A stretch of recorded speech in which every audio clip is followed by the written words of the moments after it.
but I was also a great father. I was a What good about father. the victim? Tell me about that. I mean, she's going to be there. How is that working out?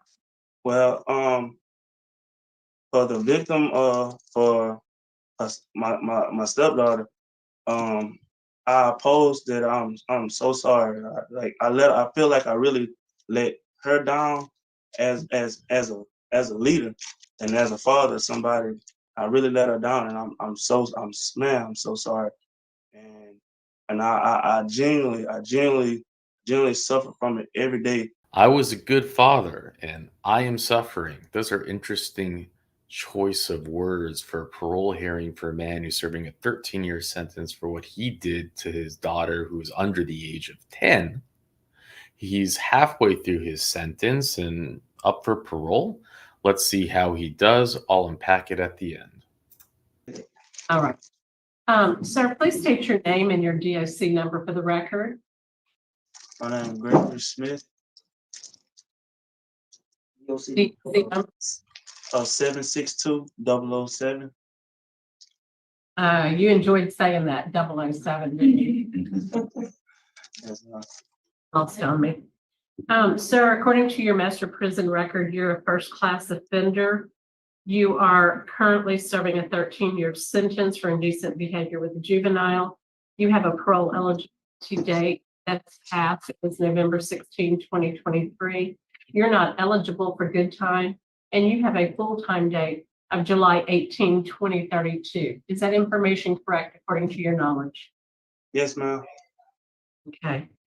At this time, we're going to begin our questioning with Mr. Freeman. You also have people in support and would like to speak, and at the appropriate time, we will ask them to speak, okay? Yes, ma'am. Okay, Mr. Freeman, will you begin? Okay, Mr. Smith. How long have you been in jail on this charge? Well, Mr. Freeman, I've been in jail close to almost 5 to going on 6 years. And your first felony offender, how old are you? I'm 34, finna turn 35 in July. What was going on in your life at that time? What was happening? What did you do to make them arrest you? Well, to be honest, I was selfish. I was thinking about myself, and most of all, I was unprioritized. I have no excuses on how I got arrested, but I just know I don't even want to go. I'm trying to harness and trying to get back to where I need to get back, but I have no excuses on why they arrested me. I just know I suffered a lot. And did you so you admit to the charges? You admit that did happen? Yes, sir. Okay. That's one of your biggest things you needed to do.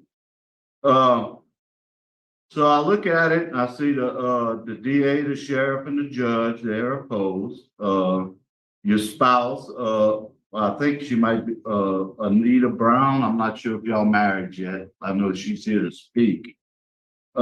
Is in favor. And the victim's mother, Dara Hawkins, didn't have a comment. She wasn't opposed and she wasn't in favor. She didn't have a comment. She wasn't, you know, she.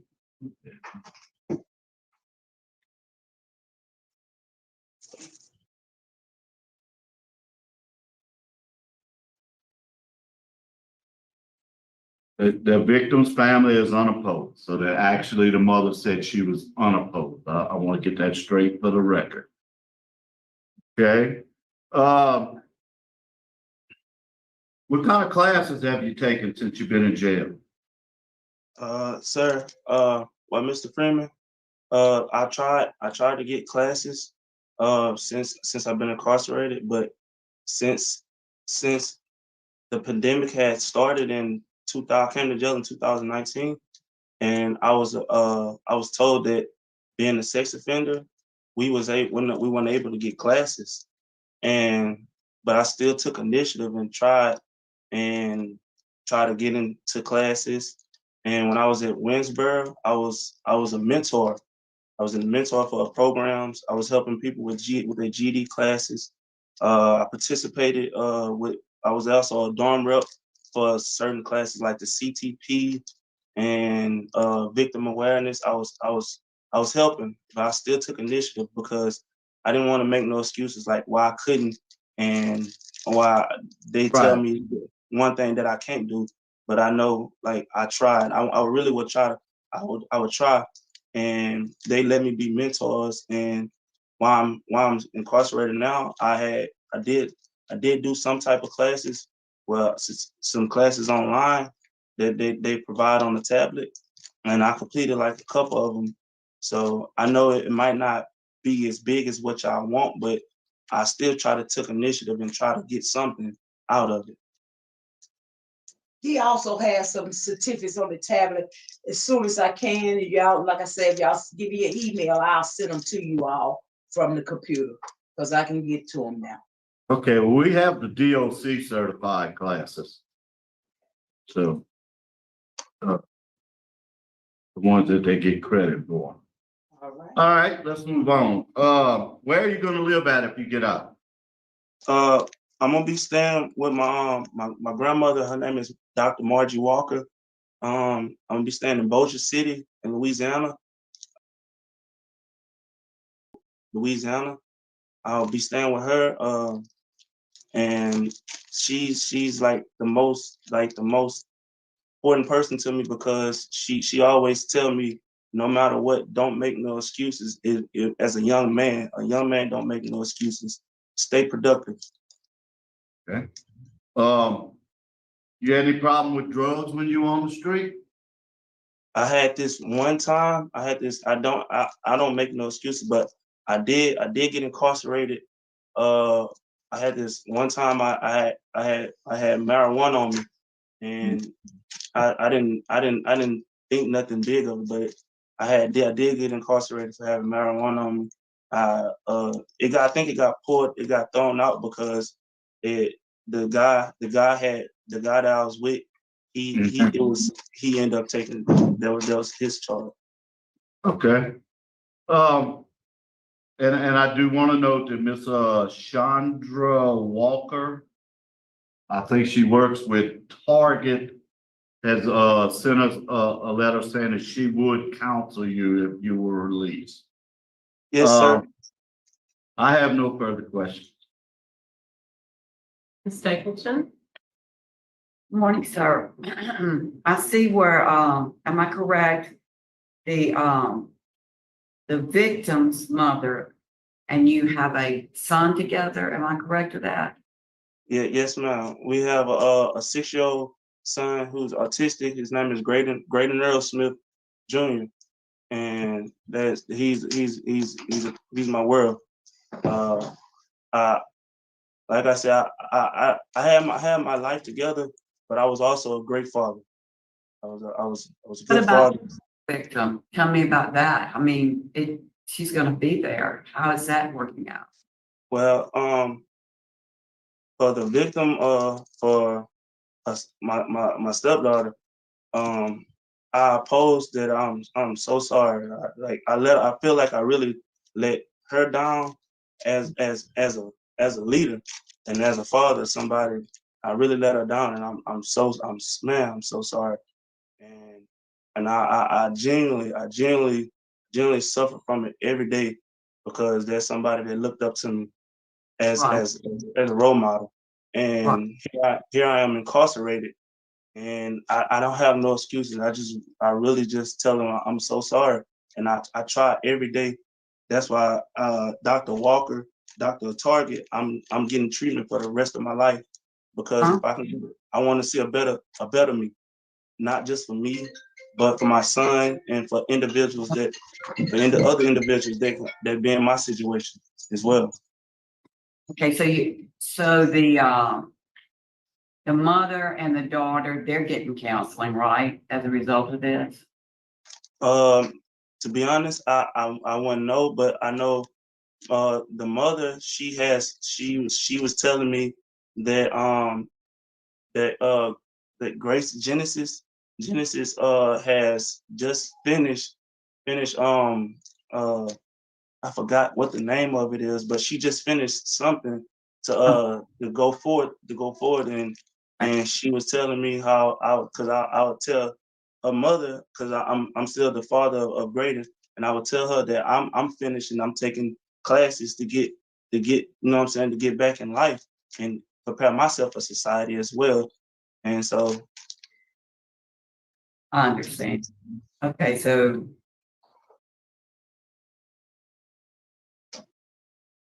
I don't have any further questions, sir. Okay, at this time, we do have Miss Anita Brown, who is your fiance, and she would like to speak in support. You have about 3 minutes, Miss Brown, to address the board. Good morning. Can you all hear me?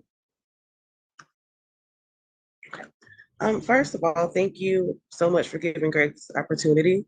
I've known him for over 15 years and have been his partner for about 5. I can honestly say that I have seen a change in him over time, the way that he thinks and his mindset as well. As he said, he did attempt to take classes, and I did try to help with that as well. But was told that there were no classes due to COVID, and he was on a wait list, and then that he wasn't able to take classes. So he really did attempt, and I tried to help him as well. But despite that, he, as he stated, took on the responsibility of being a dorm representative, a mentor to others, and all the other roles that he was blessed to serve in. Excuse me. I also strongly believe that he truly does accept responsibility and he has remorse for his actions. That's something that we have talked about several times. And he has my full support, and I will do everything in my power to help him continue to grow as a person.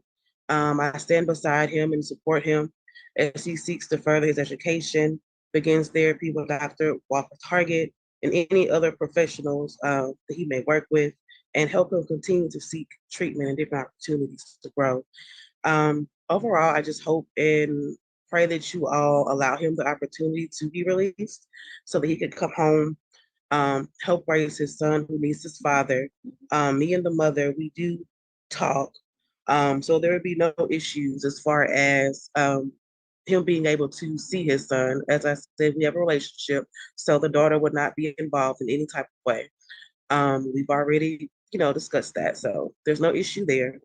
And just overall, just so we could continue our lives together as well, because this is extremely hard for me as well as his partner. So again, I just want to say thank you all for this opportunity. Thank you very much. We also have Gregory Smith Sr., your father. And at this time, Mr. Smith, you can make a 3-minute pitch to the board. You're on mute. You're on mute. Can you hear me now? Okay, I see you wave your head, so I think you can hear me. All right, thumbs up. Gregory is a unique child. He's been unique since being raised. And I think this part of his life has really shifted his priorities. And this time has really gave him an opportunity to look deep inside to see the type of person that he can be by going through this trial and tribulation has given him an opportunity to reset. And I think he'll be a product to society. I think that I know that he have learned from his mistakes. And one of the things that I'm really grateful for, that he's acknowledged his mistake and deemed not to make those mistakes anymore. So I'm in full support of him, been with him. He's got my name, my last name. And so I'm gonna be with him and support him. And I'm hoping that through these hearings that he can be released and come home and start over if it's such a thing. I think we all in life can be given a second chance. So I'm here to support him and to do whatever I can to help him. Even as one of the things I'm gonna say that I'll be finished. One of the things that I like that we seek is to have a professional personality to give him continuous counseling. Even after being released, he will get with that person and they'll schedule time throughout the course of the week that he will meet. But that's one of the things that I'm really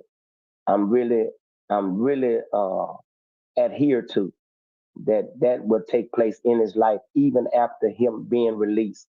So I'm hoping and prayerfully that you all will consider him to be released. And I'm grateful that I had this time to speak with you all. If you don't mind, I'd like to ask, do you have any contact with your grandson, his son? Well, I haven't, because they moved from Louisiana, and where they are located at now, I have no correspondence with him as of now. I talked to Graylin maybe about 4.5 months ago before they moved to some part of Texas, and I reached out and then have not got the contact. I didn't know that my daughter-in-law had the contact, but I'll get the contact from her because that's still my grandson, and I still love him, and I want to be a part of his life as well. So I'll get that information, but I have no direct contact with him since about 4.5 months when we was talked and I was in his presence and we had a joyful time. And yes, ma'am. Well, I appreciate you being here, both you and Anita. So at this time, Mr. Smith, do you want to have a closing statement to the panel before we vote? Yes, ma'am. To the governor who allowed me to come forward, I'll just tell him thank you. And to Mr. Freeman, to both of you young ladies, I just want to tell you I thank y'all for letting me voice this and tell y'all how much I really appreciate it. And I'm very well. I'm trying, and I apologize for everything. Hopefully I can make everything right by going back to participating in my treatment. Very much. Mr. Freeman, you began our questioning. I'd like for you to go ahead and start with the vote. All right, Mr. Smith, first off, I think you got a good head on your shoulder. I mean, you're thinking clearly, everything you say makes sense. You got good support at home. And I'm not trying to disappoint you. I'm just telling you, I need you to go take those sex offender classes. I am going to get you to a facility where you can take those classes. And the minute you get finished, you reapply and come back to us. Because I would like for you to have those classes before you get out. It's our counseling interest.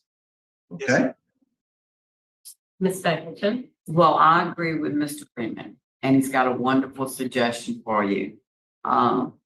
Your victim needs to know that you've done everything that you can do so that this doesn't happen to another child.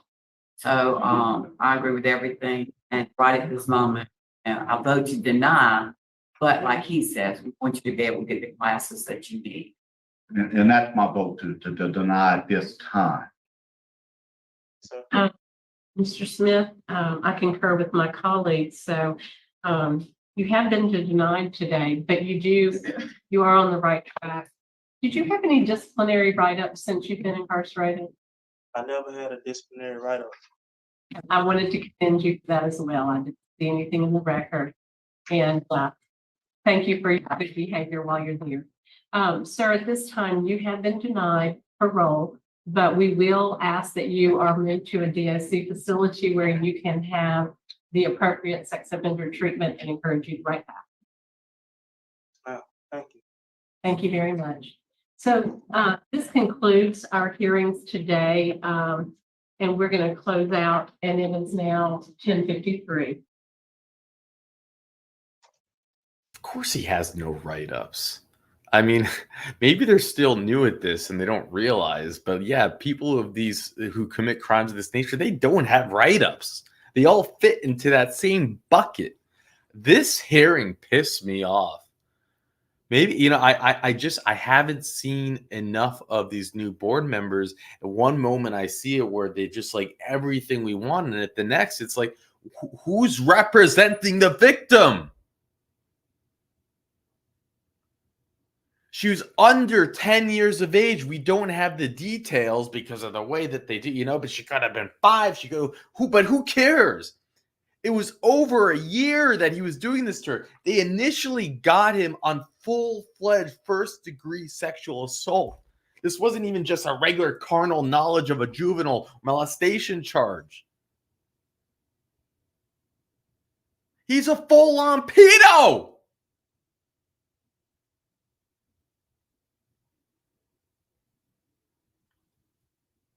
Why are you coddling him, saying this is a great interview? You're really taking what accountability? It was all word salad. He avoided saying anything that he did. They did not hold him to the fight. It was all poor me. Oh, poor. What was it? Whoever came on, was that his grandfather? He's a unique guy. Yeah, he's really unique. He likes children. Why is it that the board that it is so clear to us that there are people out there that like children?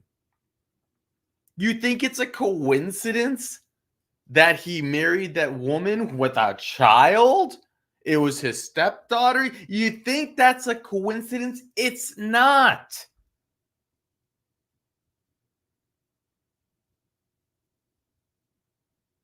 I don't need a PhD to know that. I don't need your dumb little low-risk score algorithm to know that. They put themselves in this situation so that they can have easy access to prey. And it's just disturbing when you hear that the mother of the child is unopposed. No one's opposed. He's a great guy. He's learned from his wrong. He's suffering.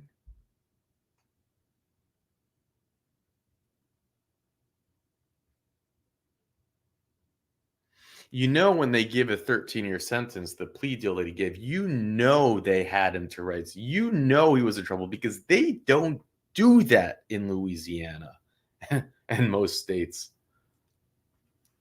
You don't get 13-year sentences unless they, you know, we just don't see DAs do that. They get 5-year sentences. They get, you know, the little things.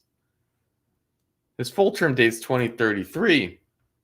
Just kicking the ball down the road. And what were they talking about him going back and being around the victim and even moving in with the son? Like, do they know nothing of it? He's a registered sex offender at the worst degree. He's not going to be allowed to be around children, even his own children. I don't know what they're saying. Maybe they just don't want to, you know, they just knew they're kicking the ball down the road. He's going to have to do the sex offender program is going to be 2 more years. So they'll see him then. Maybe that's what they're thinking. I don't know.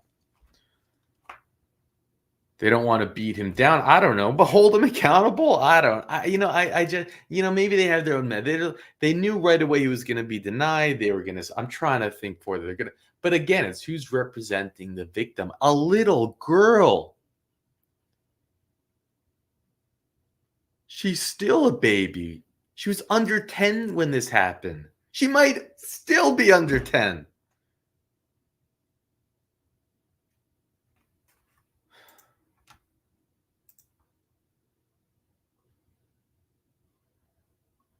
Where is the article? What are they doing here?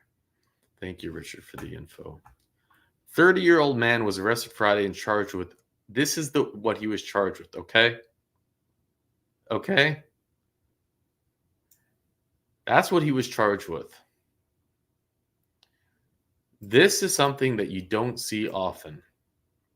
Gregory Earl Smith was arrested Friday around 9:30 and was booked at Shreveport City Jail on charges including aggravated RAPE, molestation of a juvenile and indecent behavior with juvenile. Smith is accused of abusing one victim younger than the age of 10 over the period of a year, according to Shreveport police. That's what we have.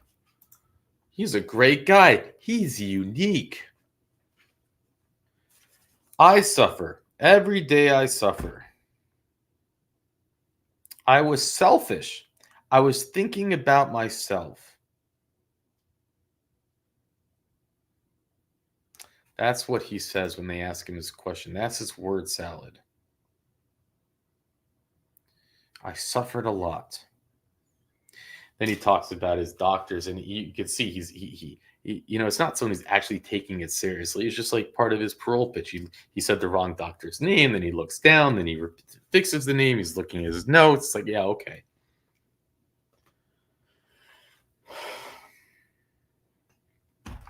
Who's worse, him or the people that support him? The mother of the victim that says, I'm unopposed to him getting out. What, you know, what is it that these women, I don't understand. We see it all the time, but women, they're like, come in this, like, why? There's so many fish in the sea. Why? Richard found he also owes child support thousands and thousands of dollars.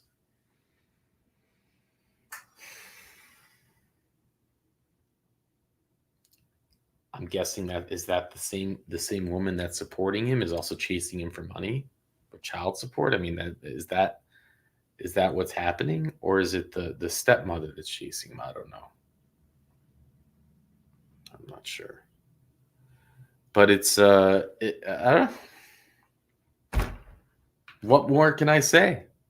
The system's broken. I mean, they gave him a half decent sentence. I know if you're looking at what do you mean 13 years, they should have locked away the key. I agree, they should have. But that is a hefty sentence, and for Louisiana, we're just so accustomed to seeing much less that we actually, wow, 13 years. But when he gets out, he's going to be again surrounded by enablers, surrounded by people that don't, you know, it's. Oh, he's changed. He's learned so much. He's grown. It's like it's half the problem, I think. We see so many times where offenders are surrounded by people that are coddling them. I know, you know, my wife is always asking me to improve and grow and change. I'm there, you know, like I can never stop doing better, right? I mean, I think most of us find ourselves in those situations. People want more from us. People want us to improve because we always can continue to improve and grow. We don't have people sitting there saying how great we are, and we're not the ones sitting in prison for sexually assaulting our daughter. Anyways, my soapbox. That'll let you go. But I was also a great father. I was a What good about father. victim? Tell me about that. I mean, she's gonna be there. How is that working out? Well, for the victim, for us, my stepdaughter, I opposed that. I'm so sorry. I feel like I really let her down as a leader and as a father, somebody.